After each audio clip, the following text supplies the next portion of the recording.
Hi, this is Dale, and I want to talk about timing. Okay, so here I've got a character.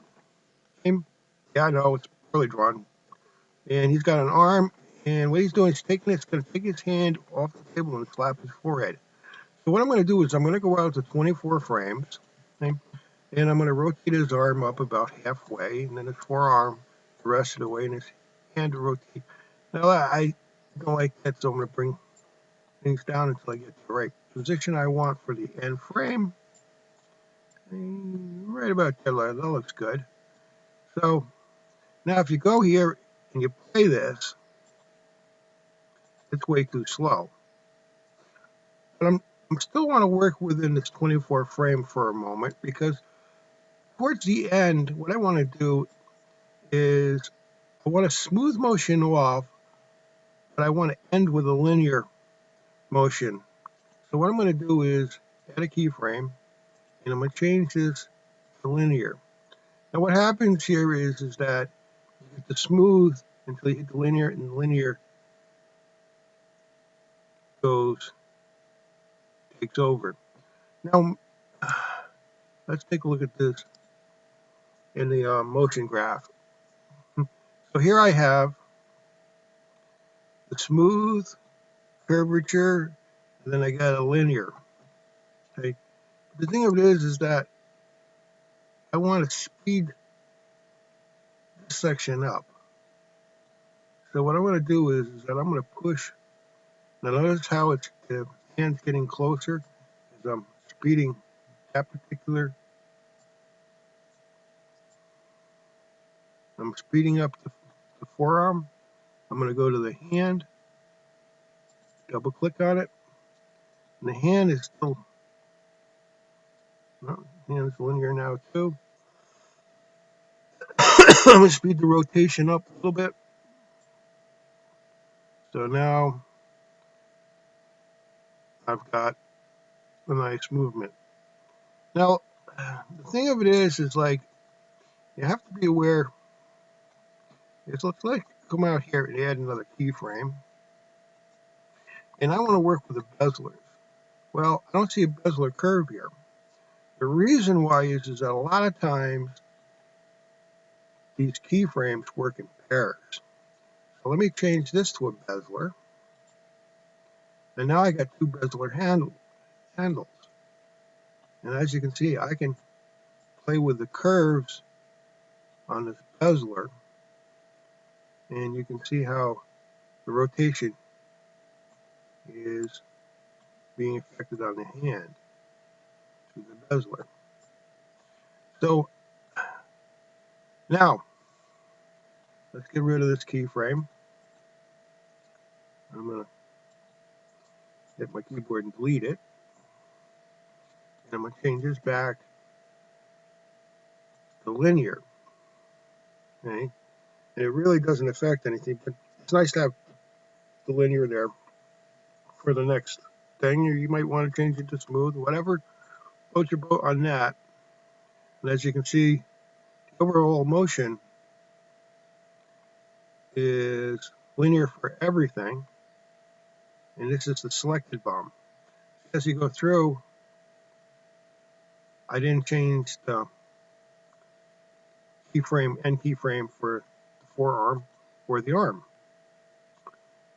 This is the red is what you're working with, and white is the overall everything in the bone motion. Okay. So now let's play this. So, word of warning, you gotta allow frame skipping to get the proper motion. Because what happens a lot of times is that you scrub and you're not scrubbing the play speed. So now obviously that's too slow.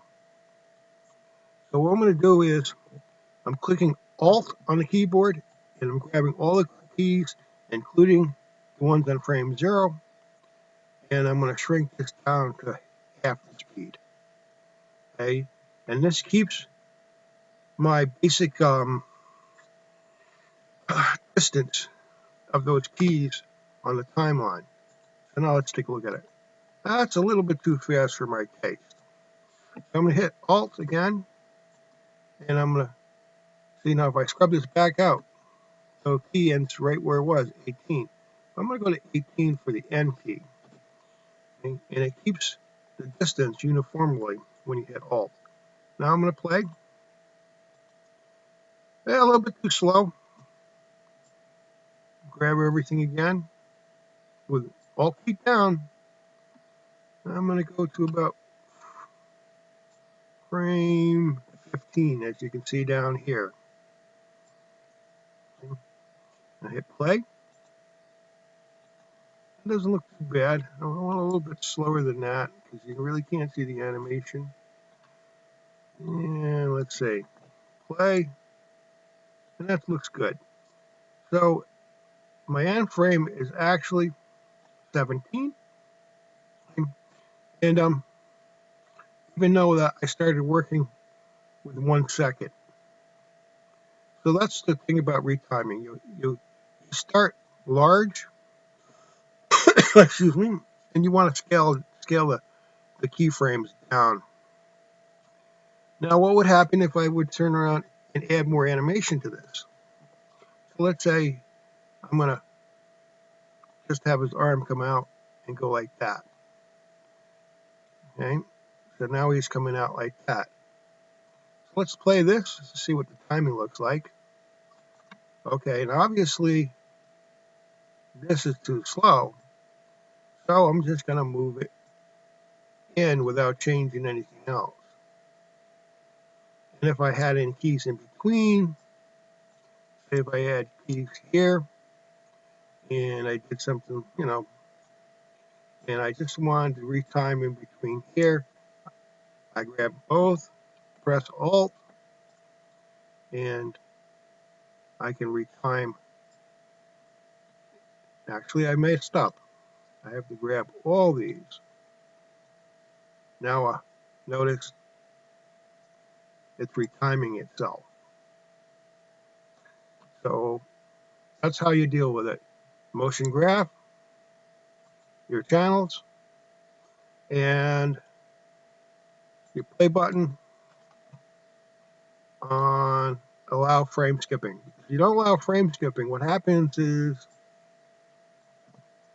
what you see is all the frames, and your computer is just like you.